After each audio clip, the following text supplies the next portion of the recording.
Bonjour à tous, je prépare mon trek épisode 7 consacré au sac à dos. Donc aujourd'hui c'est le dernier épisode. Je clôt le feuilleton sur la préparation puisque je pars effectivement dans 48 heures maintenant. C'est la toute dernière étape. Je vais vous montrer en fait tout ce que contient cette petite merveille, donc ces couleurs bleu lagon, modèle femme de chez on s'en fout d'ailleurs parce que je ne fais pas une démonstration de téléachat, c'est juste pour vous montrer finalement un peu le résumé de tous les épisodes précédents parce que vous allez tout voir défiler maintenant. Donc alors, pour ceux qui ne connaissent pas, un sac de randonnée, en fait, c'est un gros bazar moche comme ça. Donc là, rempli à 11 kilos, je rajouterai 2 kilos de bouffe et 1 litre d'eau, ça va faire 3 kilos. Donc je vais porter 14 kilos sur le dos, avec 2,5 kg sur moi, de chaussures, vêtements, voilà, ça fait que je porterai 16 kilos en tout. Donc ici... Alors là, on a les bâtons de marche, indispensables. Hein. J'aurais pu faire un épisode là-dessus, mais bon, c'est pas le sujet de la préparation. Mais à ceux qui se posent des questions, marcher avec ou sans, quand on a essayé, on ne peut plus sans. Ça, c'est le tapis de sol. Donc vous vous rappelez, hein, je vous renvoie à l'épisode sur le couchage. Ensuite, là, mon petit couteau. Là, c'est toute la partie basse. Donc, dans la partie basse, en fait, on range tout ce qui est relatif au couchage et puis à ce dont on a besoin rapidement, un type guêtre. Donc, ça, c'est en cas de pluie. Les guêtres, on met ça au-dessus des chaussures. Ça, c'est la tente, figurez-vous. La tente tient là-dedans. Une tente très confortable. 800 g de toile. Ici, donc, accès rapide en cas de pluie, c'est le compartiment pour le kawaii du sac, puisque le sac en lui-même n'est pas imperméable. Et puis, donc voilà, c'est le truc qu'on met dessus.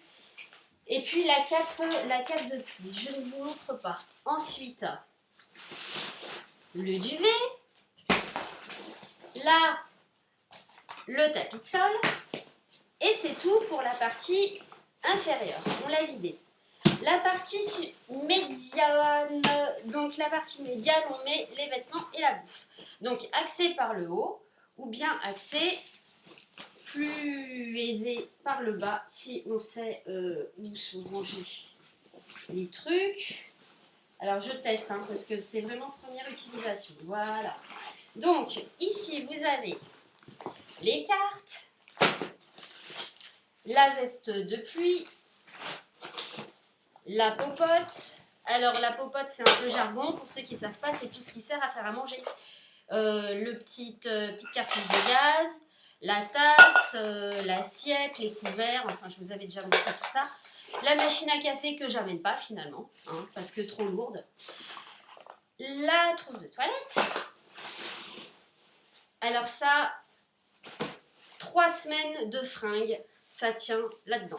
Voilà. Hop. Petit nécessaire, connexion iPhone, batterie, etc.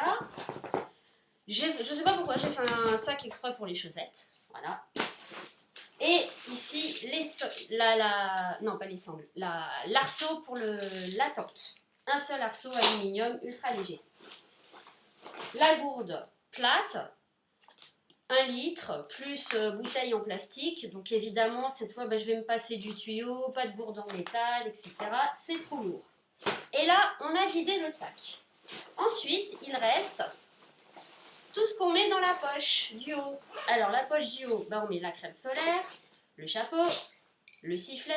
Le sifflet, c'est genre l'alerte, quoi. Hein. Je ne souhaite pas utiliser. Un stylo. Qu'est-ce qu'il y a d'autre? Eh bien, ça y est. Et puis... la poche secrète, le petit sac à dos d'appoint. Ah oui, alors ça, c'est la dernière découverte de la semaine.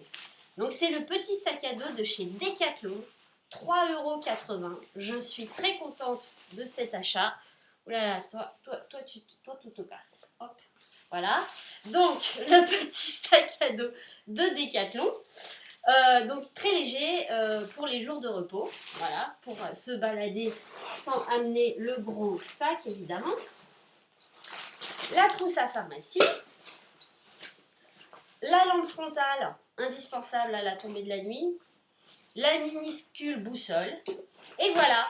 Et le sac est complètement vide maintenant.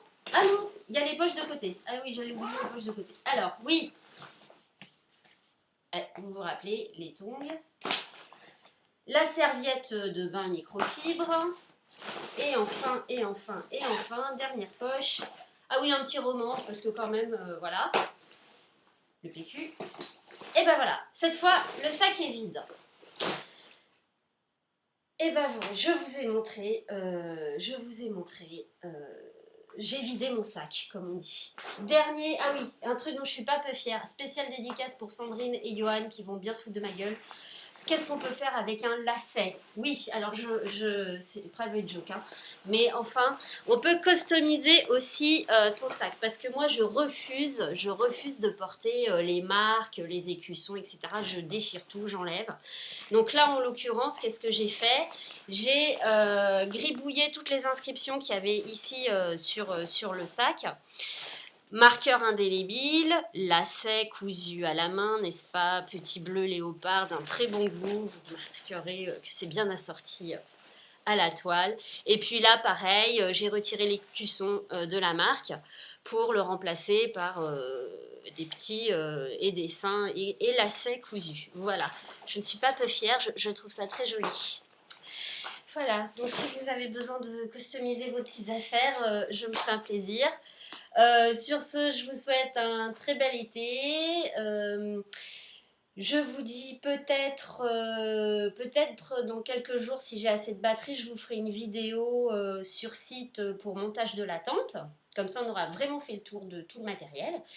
Et puis, je vous embrasse et je vous dis au retour pour vous raconter toutes mes bonnes, j'espère, aventures. Voilà. Bye bye, à bientôt. Et je coupe.